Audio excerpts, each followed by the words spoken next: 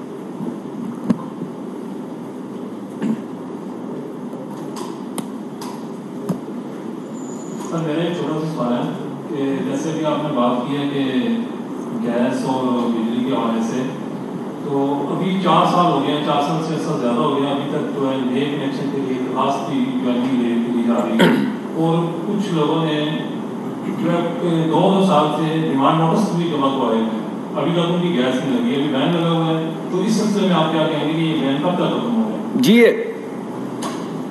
بین عمران خان صاحب جو ہیں یہ لگا کر گئے تھے، اور ساتھ میں ایک قانون بھی اوگرا سے پاس کروا کر گئے تھے، جس کے بعد یہ کنیکشنز دینے جو ہیں ذرا مشکل ہو گئے. اس کے علاوہ جس گیس کی ہمیں ضرورت ہے دینے کے لیے، جو ہم سستی گیس $2 $4 جو میں ذکر کر رہا ہوں، یہ آج سے 1-1.5 سال پہلے پاکستان میں آ کے لوگوں نے کہا کہ آپ ہم سے لانگ ٹرم کانٹریکٹ $4 میں، $2 میں، $5 میں کر لیں. اگر وہ کانٹریکٹ کر لیے ہوتے تو آج ہم اضافی بجلی اس کے گیس کے کنیکشنز دے سکتے تھے. ہمارے اپنے فیلڈ جو ہیں، کیونکہ اس میں بہت زیادہ کام پچھلے 4 سال میں نہیں ہوا، تو ان کے ڈپلیشن ریٹ بڑھتا چلا جا رہا ہے، یعنی پاکستان کے اندر جو گیس پیدا ہوتی ہے اس کا ریٹ کم ہوتا چلا جا رہا ہے. تو ہم کوشش یہ کر رہے ہیں، اب نئی پالیسیز لا رہے ہیں کہ پاکستان کی اپنی پیداوار، ویل سے ہمارے جو کنویں ہیں گیس کے، وہاں پہ بھی پیداوار بڑھے. اور ہمیں اس وقت تو سستی گیس نہیں مل رہی، بہت زیادہ مہنگی گیس ہے، مگر ہم پھر بھی تگ و دو کر رہے ہیں کہ اگر ہمیں کہیں سے کوئی ایسے کانٹریکٹس مل جائیں جو بہت زیادہ مہنگے نہ ہوں، جو عوام کی کمر نہ توڑیں، تو ہم تھوڑی سی گیس کی جو اپنی امپورٹ ہے اس میں بھی اضافہ کریں. اور اس کے بعد پھر جب ذرا ہمارے پاس اتنی گیس ہو کہ لوگوں کو دے پائیں تو پھر ان کے کنیکشنز کھولیں، ورنہ کنیکشنز دینے کے بعد اگر ہم گیس نہیں فراہم کر پائے تو اس کا کیا فائدہ ہوگا. جی انشاءاللہ اس پہ کام ہو رہا ہے. وزیر اعظم صاحب نے ایک کمیٹی بنا دی ہے، کیبنٹ کمیٹی، اور انرجی کو کہا ہے کہ آپ تمام چیزیں جو ہیں وہ اپنے سامنے رکھیں اور بہت جلد اس پہ فیصلہ کریں کہ اس کو اب آگے کیسے بڑھانا. سر حکومتی وزراء جتنی بھی ہیں پریس کانفرنس دیکھی جائے تو تحریک انصاف عمران خان صاحب کے خلاف الزامات کی تقریر کر رہے ہیں، جبکہ جب ہم ایکشن کی طرف دیکھتے ہیں تو ہمیں کچھ بھی نظر نہیں آتا. تو اس کا کیا مطلب سمجھا جائے کہ کیا یہ صرف سیاسی الزامات ہیں، بیانات ہیں؟ اور دوسری یہ بتائیے گا کہ موسم سرما بالکل سر پر ہے، ہم نے پہلے بھی LNG کے لیے کانٹریکٹ کیے، اسپاٹ کارگوز ہمارے پاس کوئی بھی نہیں آیا، ابھی تک کی کیا صورت حال ہے؟ کیا کوئی سردیوں میں ایک ہفتے کو بڑا بحران پیدا نہیں ہونے جا رہا؟ دیکھیں، پہلی بات تو یہ ہے کہ جو آپ کہہ رہے ہیں ایسا نہیں ہے. آپ کو پتہ ہے کہ ملک ریاض والا کیس جو ہے اس کے اوپر انویسٹیگیشن شروع ہو گئی ہے، تو ایسا تو نہیں ہے کہ کوئی کیس آگے نہیں بڑھ رہا. جو ادارے ہیں ہم وہ کام نہیں کر رہے. آپ کو عجیب اس وجہ سے لگ رہا ہے کہ جیسے پہلے ہوتا تھا کہ وہ مرزا شہزاد اکبر صاحب آ جاتے تھے اور بیٹھ جاتے تھے اور وہ کاغذ آہستہ آہستہ ٹی وی پہ چلائے جاتے تھے، پھر رات کو لوگوں کو گرفتار کر لیا جاتا تھا، پھر 1-1.5 سال کے بعد جب وہ کاٹ چکتے تھے یا کسی کی گاڑی سے ہیروئن نکل آتی تھی اور جو وہ موت کی کال کوٹری میں سے 1-1.5 سال گزارنے کے بعد نکل آتے تھے، تو پھر ہائی کورٹ کا ایک ضمانت کا فیصلہ آتا تھا کہ آپ نے یہ کیا کیا. وہ آپ پڑھیں جو خواجہ سعد رفیق صاحب کا جو ضمانت کا فیصلہ ہے اس میں ہائی کورٹ نے کیا لکھا ہے. آپ پڑھیے جو انہوں نے احسن اقبال صاحب اور عباسی صاحب کی ضمانت کی جو وہ ججمنٹس ہیں ان میں دیکھیں انہوں نے کیا کہا، اور صاف لکھا کہ نیب کو انتقامی کارروائی کے طور پہ استعمال کیا جا رہا ہے. تو میرے خیال میں فرق آپ کو یہ دکھ رہا ہے کہ شاید اس طرح کی ہم کارروائیاں نہیں کر رہے کہ صبح ٹی وی پہ اعلان کیا، رات کو جا کے دیواریں توڑیں اور اٹھا کے لے گئے اور 2-2 سال پھانسی کی کال کوٹری میں رکھا. یہ نہیں ہم کر رہے. تو قانون کا جو طریقہ کار ہے اس میں جو بھی وقت لگے گا ہم اس کو نہیں پش کر رہے. قانونی ادارے جو ہیں چاہے وہ FIA ہو یا دیگر ادارے ہوں وہ اپنا کام کر رہے ہیں. اگر ان کو وقت چاہیے تو وقت لیں، اور اگر کسی پہ الزام ثابت نہیں ہوتا تو اسے مت پکڑیں. صرف پکڑ اسی کو رہیں جو ٹی وی پہ آ کے بغاوت پہ اکسا رہے ہیں. اس میں تو کوئی ایسی چیز نہیں تھی جس پہ فردر تحقیق کرنی تھی، تو انہی کو پکڑا ہے نا. پکڑا ان کو ہے جنہوں نے ٹیلی ویژن پہ آ کے جوانوں کو اور جونیئر افسران کو کہا فوج کے کہ سینئر افسران کی بات نہ مانیں، بغاوت کر دیں. تو اس پہ تو کچھ ایسی انویسٹیگیشن کی بہت زیادہ ضرورت نہیں تھی، تو انہیں پکڑ لیا. اور باقی بھی جو لوگ بول رہے ہیں, جو باتیں کر رہے ہیں, ان کو پر کیسز بنیں گے, ان کو قانون کا سامنا کرنا پڑے گا جی.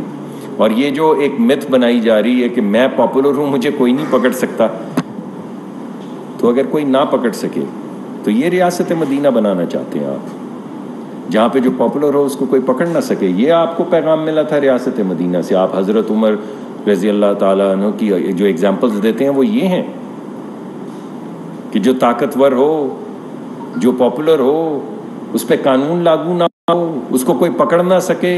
اگر کوئی پکڑے تو آپ کہیں کہ تو نکلے گا کیسے, تو جائے گا کیسے, اور ہم تو کورٹس کو نہیں چھوڑیں گے, اور ہم تو اداروں کو نہیں چھوڑیں گے, اور اوے آئی جی اور توئے آئی جی. یہ تھی ریاست مدینہ. یہ سوال میں آپ کے پاس چھوڑ دیتا ہوں. ہمارے پاس جو گیس ہے جی, وہ پچھلے سال جتنی ہمارے پاس گیس تھی, انشاءاللہ پچھلے سال کے مقابلے میں اس سال سے زیادہ گیس ہوگی. تو کوئی ایسی صورتحال نہیں ہے کہ پچھلے سال کے مقابلے میں ہمارے پاس گیس کم ہوگی. لیکن ہماری خواہش یہ نہیں تھی. ہماری خواہش یہ تھی کہ ہم سہولت لوگوں کی زندگی میں پیدا کریں. اور جیسے پچھلی دفعہ کچھ لوگوں کو ہمیں تنگی, سب کو تنگی ہوئی, تھوڑی سی ریشننگ ہوئی, کبھی گیس کا پریشر کم ہو جاتا تھا, تو ابھی پچھلے سال جتنی گیس کا انتظام اور پلان, بلکہ اس سے زیادہ تو ہم کر چکے ہیں. لیکن جو سہولت ہم دینا چاہتے تھے کہ لوگ جتنی مرضی گیس استعمال کریں, دن رات استعمال کریں, اس سہولت کے لیے جو گیس چاہیے تھی اس کی خریداری آج سے 6 مہینے پہلے ہو جانی چاہیے تھی.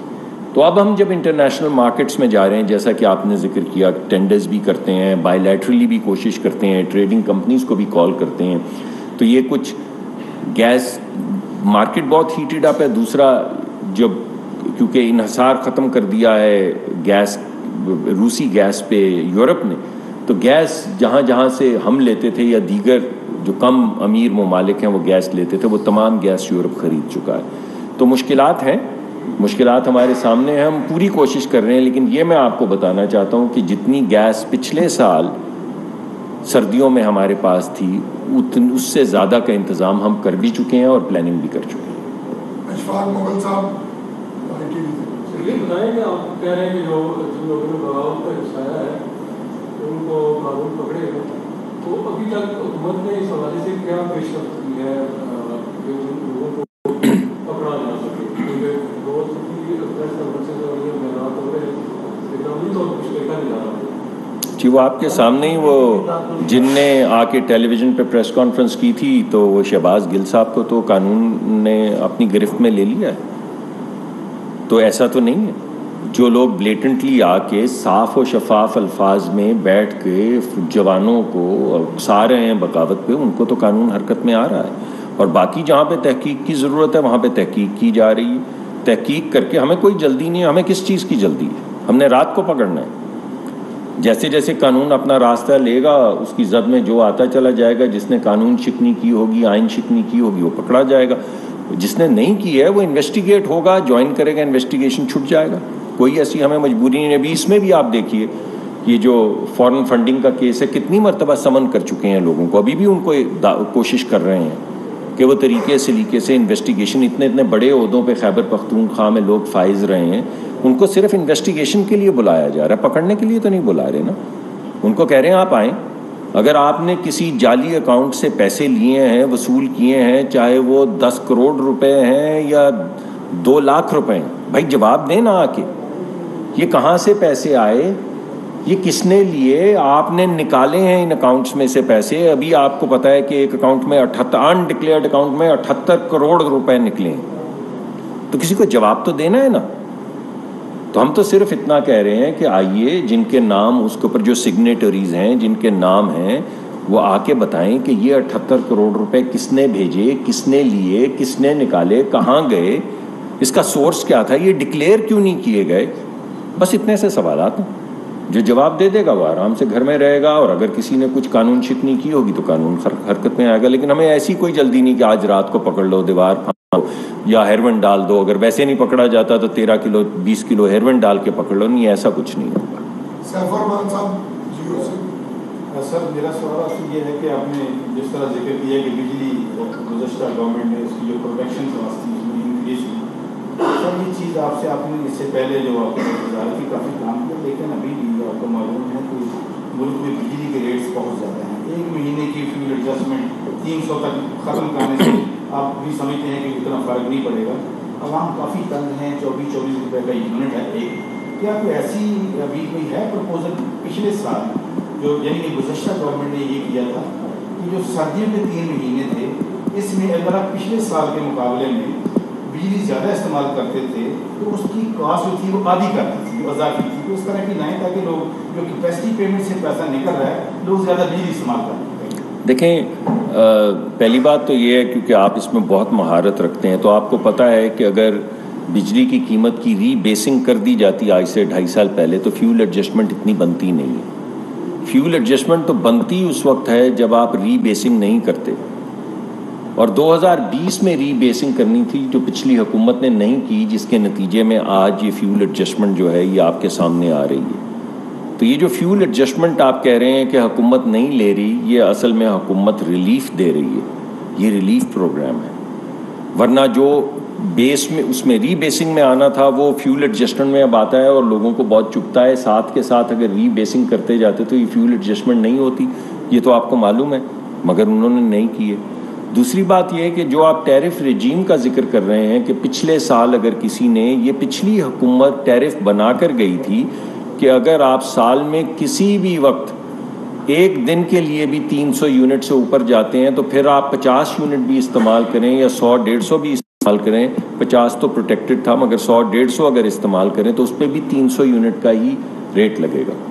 تو یہ تو پچھلی حکومت کر کے گئی تھی, آپ کو معلوم ہے یہ قانون بنا گئے ہیں وہ اس ملک کا.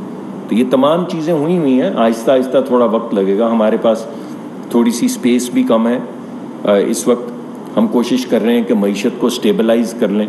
جیسے جیسے معیشت اسٹیبلائز ہوتی جائے گی, اس کم اسپیس ہونے کے باوجود آپ نے دیکھا ہے کہ جب سیلاب آیا ہے تو 70-80 ارب روپے کا تو ابھی کل پرسوں کابینہ کے اندر اضافی پیکج جو ہے وہ پاس کیا گیا, اور اس طرح کے پیکیجز روز پاس کیے جا رہے ہیں. وزیر اعظم خود جو ہے وہ سیلاب کے علاقوں میں جا رہے ہیں اور وہاں پہ کھڑے ہو کے کوشش کر رہے ہیں کہ لوگوں کے دکھ درد میں کچھ وہاں پہ کھڑے ہو کے خود سپروائز کر سکیں.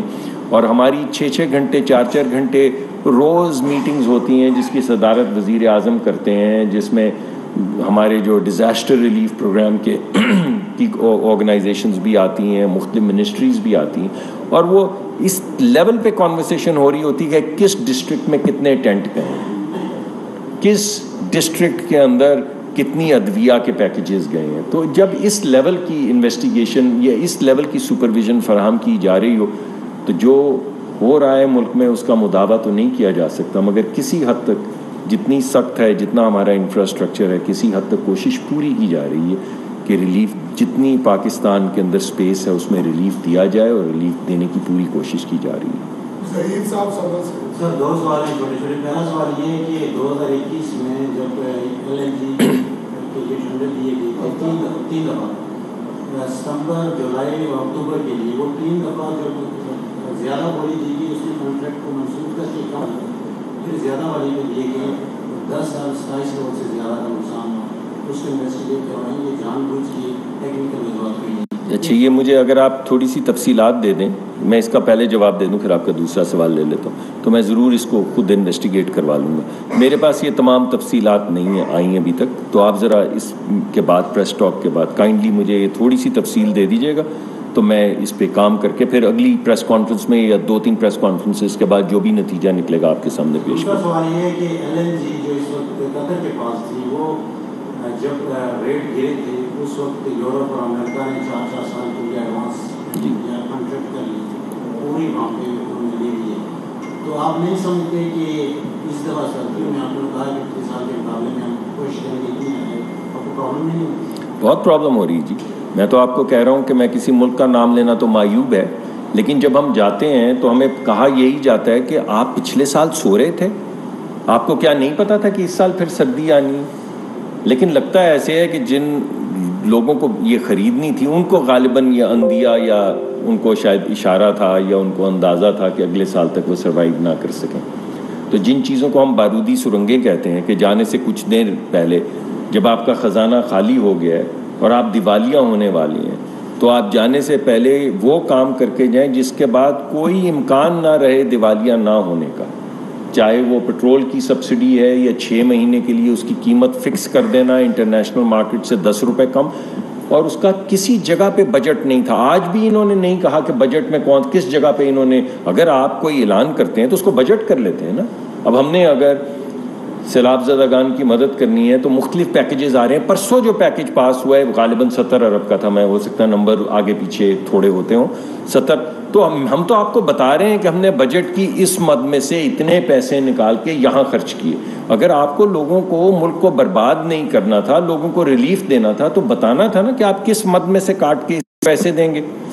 110 ارب سے 120 ارب روپے کا ٹیکہ پاکستان کو جو لگایا، اس کے لیے کوئی بجٹ نہیں تھا. 6 مہینے میں وہ 700-800 ارب کا ٹیکہ بنتا ہے، مگر کوئی اس کے لیے بجٹ نہیں کیا گیا. تو یہ تمام چیزیں ایسا لگتا ہے، دیکھنے میں ایسا لگتا ہے کہ کوئی جانے سے پہلے بارودی سرنگیں لگا رہا تھا.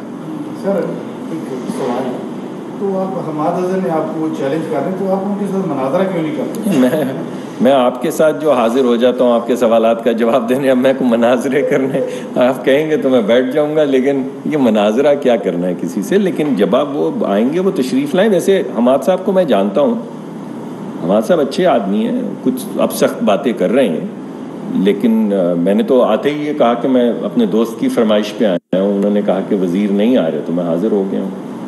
آخری سوال چاچا کرمان صاحب. سر آپ نے بڑے مدلل طریقے سے بتایا مقام کے بارے میں کہ یہ بات ہوتی ہے، فوج کو اٹھایا، عدالتوں کو ٹیکس وغیرہ ٹھیک کیا. جہاں اس کا قانون ہے، اس قانون کے تحت ریاست تو اتنی کمزوری دکھائی تو اس کو گرفتار نہیں کی جائے، تو اس کی کوئی خاص وجہ ہے؟ جبکہ غریب آدمی ہے، دوسرے کے لیے قانون کا دورہ بنا رہا ہے، اس کا کوئی یہ نہیں. یہ آپ کا اچھا سوال ہے. میرے خیال میں ہم اس وقت اس پہ، میں نے اسی وجہ سے آپ کو کہا کہ ہر چیز پہ انویسٹیگیشن ہو رہی ہے اور قانونی اداروں کے ساتھ انٹرفیئر نہیں کیا جا رہا جیسے کہ پہلے کیا جاتا تھا. یہ نہیں کیا جا رہا کہ آج چک لو جی رات میں، یہ نہیں کیا جا رہا. تو وہ جو ادارے اپنا کام کر رہے ہیں، جیسے ہی وہ اپنی تفتیش مکمل کر کے کوئی کیس فائل کریں گے تو جو اس کی زد میں آئے گا اسے اٹھا لیا جائے گا. تو پھر اے نہ کہنا کہ کیوں پھڑے، اے نہ ہوئے کہ میں اتنے آواں اور پھر تسی میں کہو کہ تسی کیتا سیاسی لیڈر نے پھڑ لے. بہت شکریہ، بہت شکریہ. وزیر مملکت پیٹرولیم ڈاکٹر مصدق ملک نیوز کانفرنس کر رہے تھے. صحافیوں کے مختلف سوالات کے جوابات بھی تھے. ان کا یہ کہنا تھا کہ گزشتہ حکومت نے 1 میگا واٹ کی بجلی بھی نہیں خریدی. ملک میں بجلی اور گیس کا بحران عروج پر تھا. ملک کو برباد کرنے والے خود کو مسیحا سمجھتے ہیں. پی ٹی وی نیوز سے فی الوقت اتنا ہی.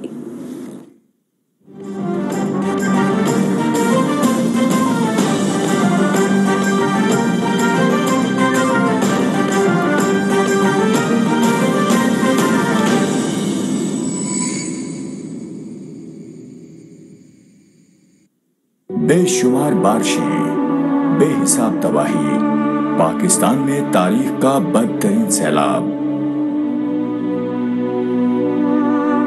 کوئی اپنوں سے بچھڑا تو کسی کا گھر اجڑا.